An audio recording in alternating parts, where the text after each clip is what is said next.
I guess you are just sending yourself down a hill as fast as you can. So when it goes wrong, it can go wrong pretty badly.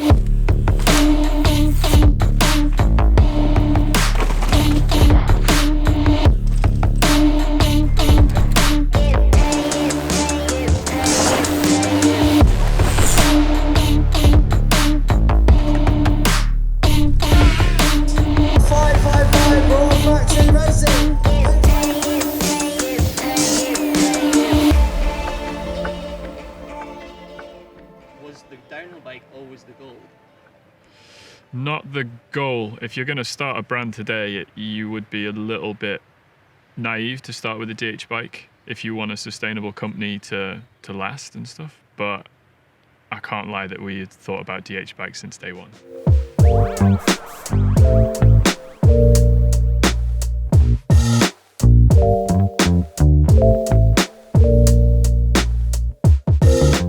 I think we realized basically we haven't got a target market. We don't have like Joe Bloggs over there and we target him with bikes and so on and the marketing. And we're building bikes that we think are cool and that we want to ride and that we have fun riding and can charge on. And we also then realized that there's actually people out there as well who are going to agree with what we think makes a bike good and the way we're doing it. And that's how like the RAAW family is growing.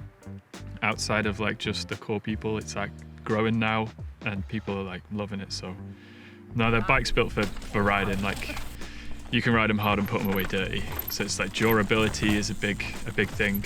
Having something that you can ride hard and not care about and easy to work on, but just a well-balanced package as well. Like a bike is so many little facets to like try and balance. It's like juggling 15 balls. So yeah.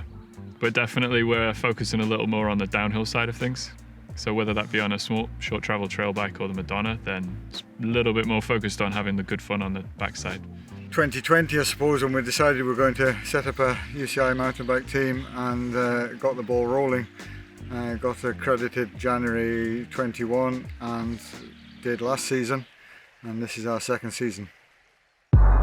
So I guess we'll kind of just go through the weekends. Just give us like a synopsis of how your weekend went here. I'd say it was a character building weekend. One thing after another just seemed to go wrong. Practice morning was another pretty terrible morning, all in all. I did my 2 practice runs, which were fine. Like the track was a bit slippier, which I think puts everyone off. Just went off that, got sideways, and it's All good? yeah. That was a big one. Yeah, I know. What happened there? I've hardly done hardly any practice, and I was just trying to go too fast, I think. Trying to rush way too much with the limited practice and knowing I needed to get up to speed, and just had a real heavy crash, got kicked kind of over the bars a bit and a bit sideways off of a rock, and yeah, real heavy crash again, and I was thankful to get up, but yeah, a bit battered. Set off on my quali run and it was going okay. I took over this woman. I tried to get round her but then lost speed, and then after that corner you go straight into the second gap, and I was like, oh, I can still make that, and didn't make it.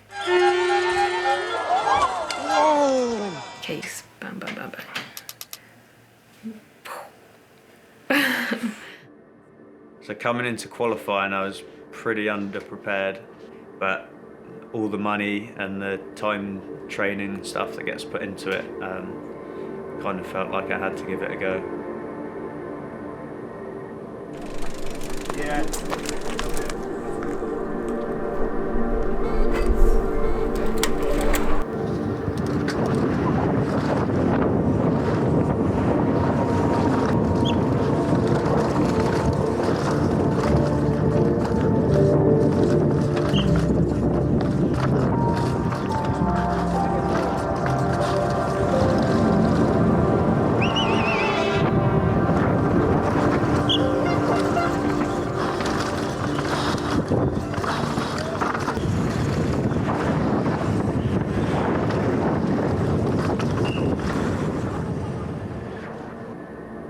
yeah, unfortunately missed the cut by just under a second.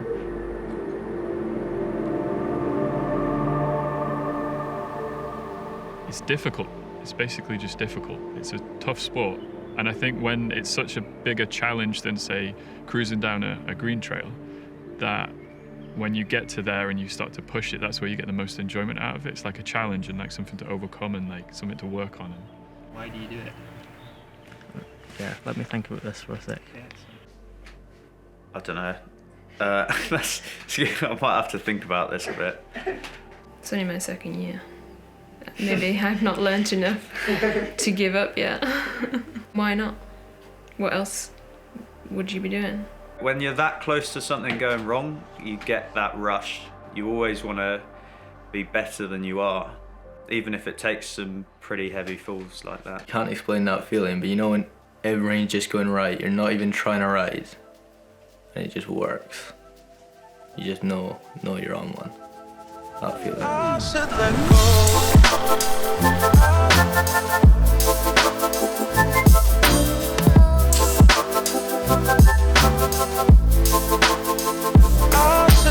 Up at the top they used to have a board that said 555 metres of descent. So that's where the team name came from, 555 Gravity Racing.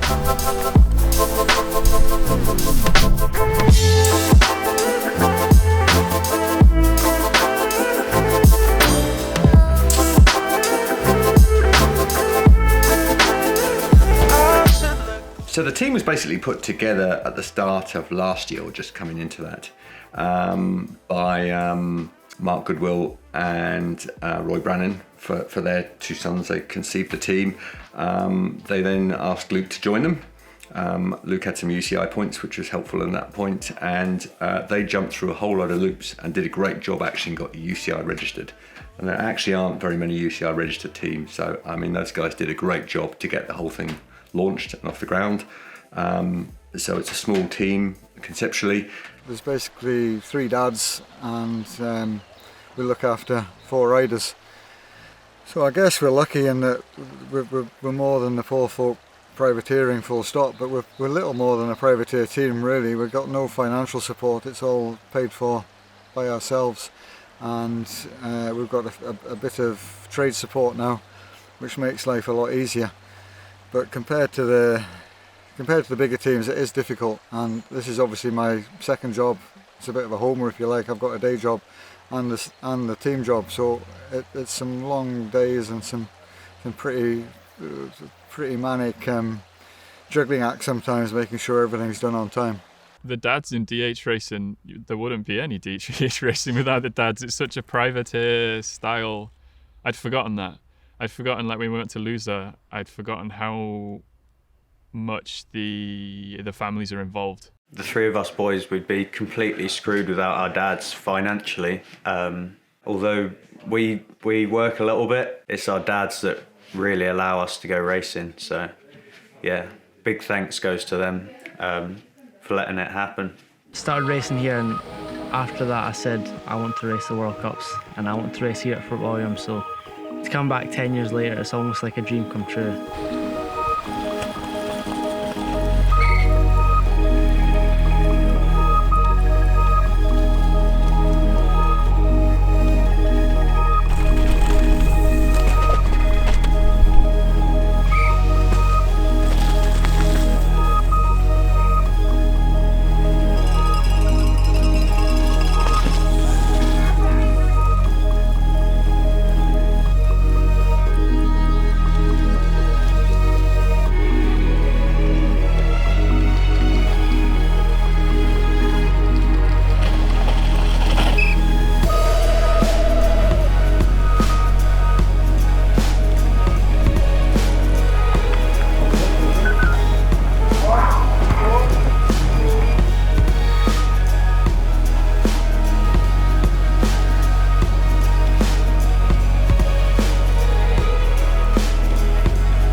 a bit soft. Give it some beans again. Yeah. Some beans. It's rough now though. It is rough. Try and hold on to the bottom, I think. Yeah. Hopefully stay smooth. Yeah. So far. That's the game plan, I think.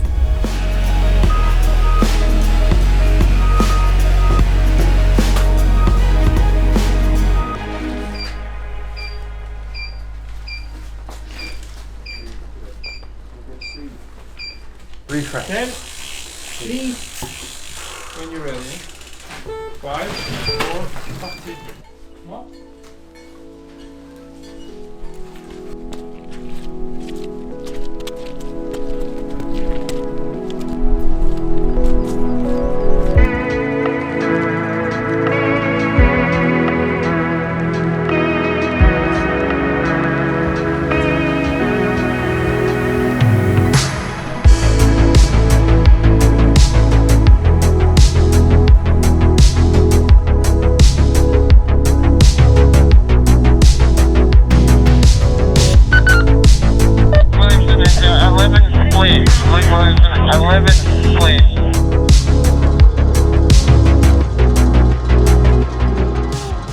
Yeah, I just found a spot right in front of the screen and just watched, and like heart was in my mouth because like 3 turns in and his back wheel's sliding, and yeah, it's like really funnily, like after I met him, he was like deadpan just delivery of, you could tell I was pushing, right? It's like, yeah, we could. He was, yeah, it was ridiculous. Literally like a dream come true. We talked about this a long time ago when we started the DH bike, and it even started whisperings of like, should we go racing? It was like, Ruben and I very quietly were like, what would it be like if we got it on the live stream? And then we were like, no, that'll never happen, never happen. And then 2 World Cups in and it did. And yeah, it's still, I don't think it's still sunk in. I don't think it will for a long time, and that's okay. Yo! Alright. Yeah, how you getting on, you alright? Yeah, okay, thank you. So yeah, Fort William was, yeah, it was really good looking back on it. By far my best World Cup result. But it was weird because quite soon after I was already like thinking about how much better it could have been and stuff, like, because it wasn't necessarily a perfect run or necessarily like my best riding, I felt like, which was odd because it's like, I don't know, if someone had told me, oh, at the end of this weekend, you'll get 23rd at Fort William World Cup, I'd be like so stoked on that. But it's just the way you are as like a racer, isn't it? You're always looking for more. And even when you get a result that you're stoked on, you're still like, oh, I could have been better and all of that kind of stuff. Did definitely not expect to qualify 16th. That was not expected at all. But yeah, just completely emptied the tank, and it got me 23rd, so I was quite happy with that. But yeah, like I was saying, it's just the way you are as a racer. You still kind of think about how it could have been better, because as you could probably tell by watching it, it was not a perfect run. Right, catch you soon, bro. Ladies. Bye. Is this the end? No, definitely not the end. Far from it. This is really the beginning, and I think we're pretty excited about next year's racing opportunities, launching the bike to the public and riding it more ourselves, really.